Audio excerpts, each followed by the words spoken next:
Jansangram news, बातमीची सत्यता हीच आमची ओळख। वर्ध्यातील 38 लाखाचा सायकल ट्रॅक वर्षभरात दिसे नाशे।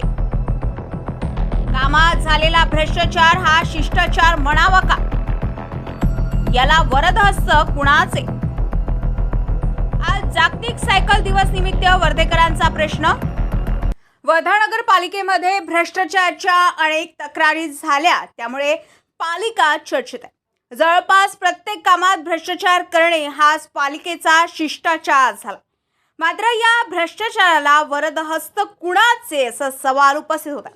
सायकल ही प्रवासाची वस्तू नसून माणसाला सदृढ आणि निरोगी राहण्यासाठी सायकल चालवली जाते। त्याच उद्देशाने वर्धा शहरात 1 वर्षापूर्वी नगरपालिकेने 38 लाख रुपये खर्च करून सायकल प्रेमींसाठी निर्माण केलेला सायकल ट्रॅक आज त्याची अवस्था दिसेनासे झाली आहे। आज जागतिक सायकल दिवस या निमित्ताने हा प्रश्न पुन्हा ऐरणीवर आला।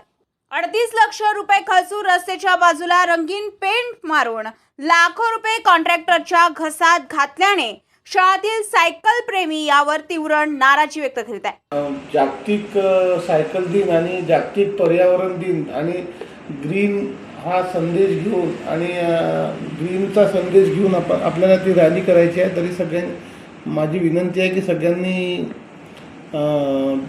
या रॅलीत सहभागी व्हावा आणि पुढे म्हणजे आपल्या वर्धेला एक सायकल ट्रॅक बनवलेला आहे, जो सायकल ट्रॅक आमच्या जे रेग्युलर सायकलिस्ट आहेत त्या एकाच्याही कामाचा नाही आहे। कारण त्याच्यावर पार्किंग्स असतात, त्याच्यावर गाड्या लावल्या असतात, लोकांचे घराचे साहित्य पडले असते आणि त्याचा वापर होत नाही। आणि तर अशी गोष्ट आहे, सायकल ट्रॅकचा आम्हाला काही उपयोग होत नाही।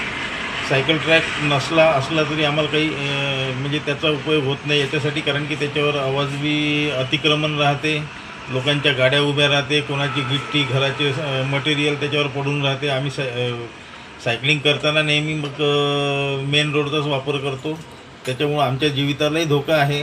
सायकल ट्रॅक तो पूर्णतः वाया गेला, शासनाचा तो पूर्ण निर्णय अपयशी ठरला आणि मला तरी असं वाटतं की याच्यात खूप सारा भ्रष्टाचार पण आहे।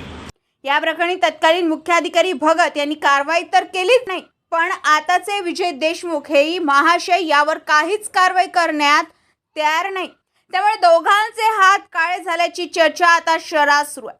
जनतेच्या पैशावर डल्ला मारणारे अधिकारीच लुटारू बनल्याचा संतापजनक प्रतिक्रिया नागरिक व्यक्त करत आहेत। मात्र गेंड्याच्या कातडी परिधान केलेले अधिकारी तक्रारी आणि चौकशीला जुमानत नाही, हे मात्र वर्धेकर नक्कीच अंदाज लावून आहे। पलाश उमाटे, जनसंग्राम न्यूज, वर्धा।